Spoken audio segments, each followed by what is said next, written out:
Hello, Nimundi Effect family. Another Mandela effect about the death of the king of pop Michael Jackson, where instead of dying in the Cedars-Sinai Medical Center, now, after the Mandela effect, he died on the Ronald Reagan UCLA Medical Center. Okay, well, we have many residual evidences, even the 911 call that led us to conclude that this is a Mandela effect, that Michael Jackson died at the Cedars-Sinai in Los Angeles instead of the Ronald Reagan Medical Center. Well, let me say how it started. I started to researching for Mandela effects. My first research was about Martin Luther King, checking his profile at the Wikipedia. I didn't find Mandela effects, so I researched about Michael Jackson.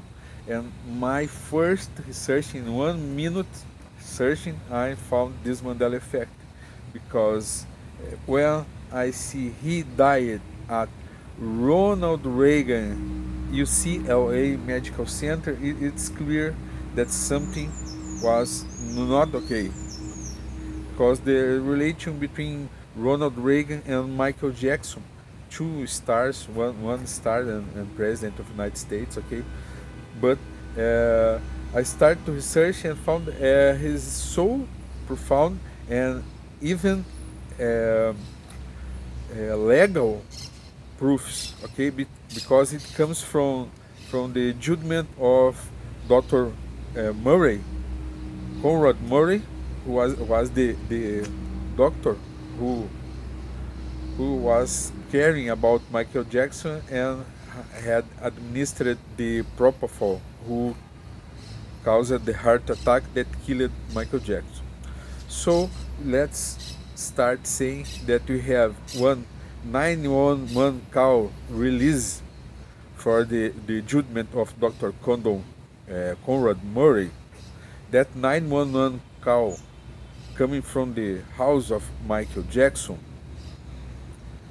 The operator of 911 said, "We are quickly en route to the house on Holmby Hills because we have an ambulance at Cedars-Sinai that is half a mile from the house of Michael Jackson." Okay, half a mile from the house of Michael Jackson. This is an excerpt from the judgment, and this is an excerpt from the 911 call that was using the judgment of Dr. Conrad Murray to that he was found guilty by the death of Michael Jackson. Okay, that being said, I have to show you that now we have not only the changing the local where Michael Jackson died from Cedars-Sinai to the Ronald Reagan UCLA Medical Center, but now there are a distance of 3.5 miles from Cedars-Sinai to the Holmby Hills, the house of Michael Jackson, and just 2.5 miles to the Ronald Reagan Medical Center. Do you know? The Mandela effect called the Cedars-Sinai, changing Cedars-Sinai to 1 mile more than Ronald Reagan Hospital. Okay, you have two Mandela effects. First, Michael Jackson dying in the Ronald Reagan, and another that is a difference from miles, because you have the 911 call used legally at the judgment of Dr. Conrad Murray. The 911 operator says, "We have an ambulance and we will go very quickly to this place because it is less than half a mile, less than half a mile, Cedars-Sinai, less than half a mile, and now there are 3 more miles of difference." Do you know? 3 miles from difference now, and it caused that Mandela effect, that changing That's miles, 3 more miles has defined the ambulance to, in this Mandela effect, instead of go half a mile to the Cedars-Sinai, to go 2 miles, 2.5 miles to the Ronald Reagan Medical Center, because now there are 1 more mile from difference from Cedars-Sinai. As I will show now, take a look the distance. I will show now for you to watch the distance between the Cedars-Sinai to the Holmby Hills and the distance from Ronald Reagan UCLA to the Holmby Hills, and also the 911 transcription that it is less than half a mile. Let's watch it first.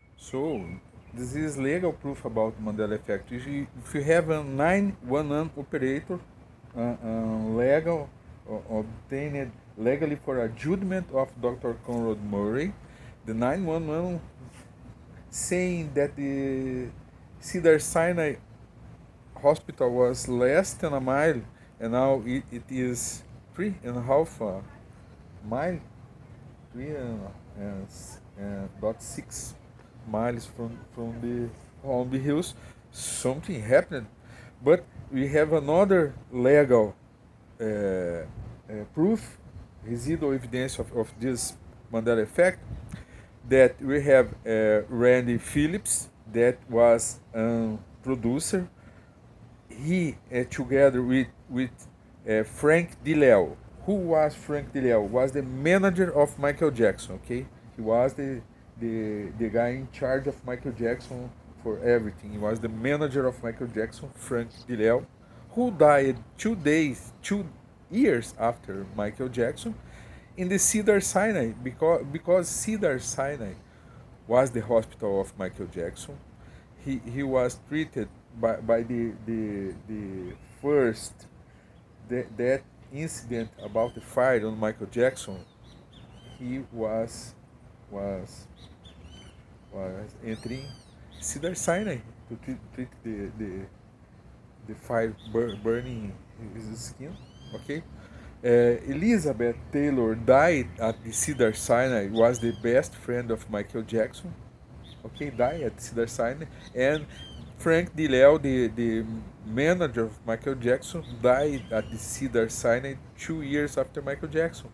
Okay, if you look to this, uh, Ronald Reagan UCLA Medical Center, they say that it's equal with the Cedars-Sinai Medical Center in aspect of 5 stars hospital. Okay, but not my opinion, because if you see UCLA, it's my opinion. Okay, UCLA is a university where all the stars of Hollywood, uh, they use UCLA to the studies of their children, like Arnold Schwarzenegger, when Catherine Schwarzenegger and Patrick, they study at the UCLA.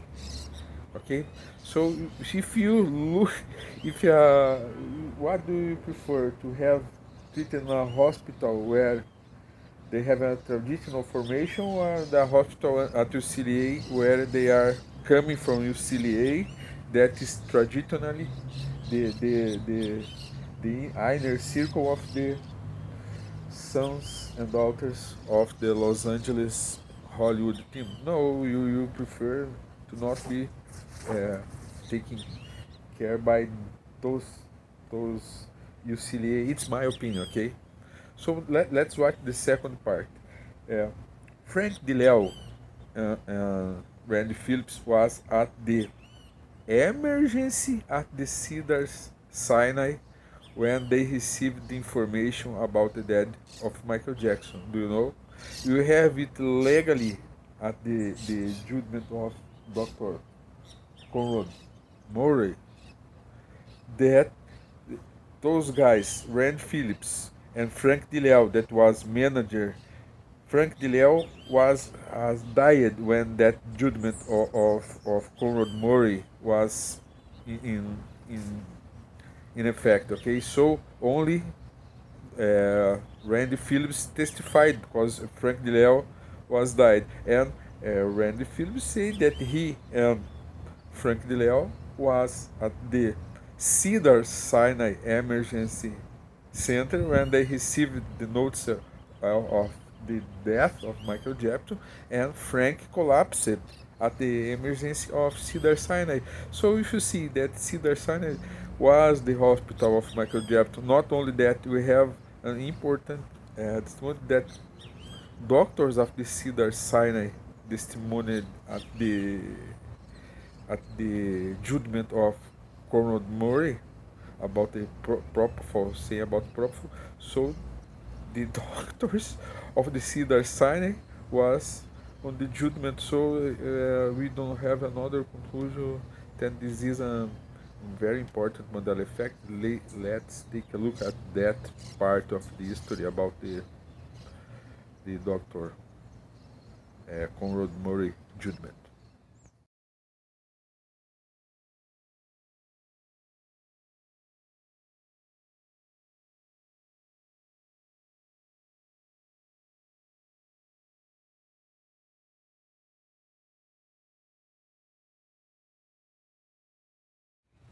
And finally, I will show dozens of residual evidence that Michael Jackson died at the Cedars-Sinai Medical Center by the two most important websites of news of Hollywood that are TMZ and OK. From the OK website, I have the print directly from the OK website saying that they rushed to the Cedars-Sinai, that Michael Jackson died from heart attack on Cedars-Sinai, and we have another website citing TMZ as source that Michael Jackson rushed to the Cedars-Sinai Medical Center to because of a heart attack. Okay, so as I already say, we have now legal proof about this Mandela effect. This is legal proof. It was at all that excerpts from 911 call saying that Cedars-Sinai is half a mile from the house of Michael Jackson, and thousands of residual evidences that it was at Cedars-Sinai that it happened. The emergency room when Frank DeLeo, the manager, collapsed by receiving the information that Michael Jackson died. Okay, and they, Elizabeth Taylor and Frank DeLeo, dying some years after at the Cedars-Sinai Medical Center that was the hospital of Michael Jackson. I have nothing more to say. That is one of most documented Mandela effects of all times, the death of the king of pop Michael Jackson at the Cedars-Sinai Medical Center after the Mandela effect, now at the Ronald Reagan UCLA Medical Center. So again, thank you very much.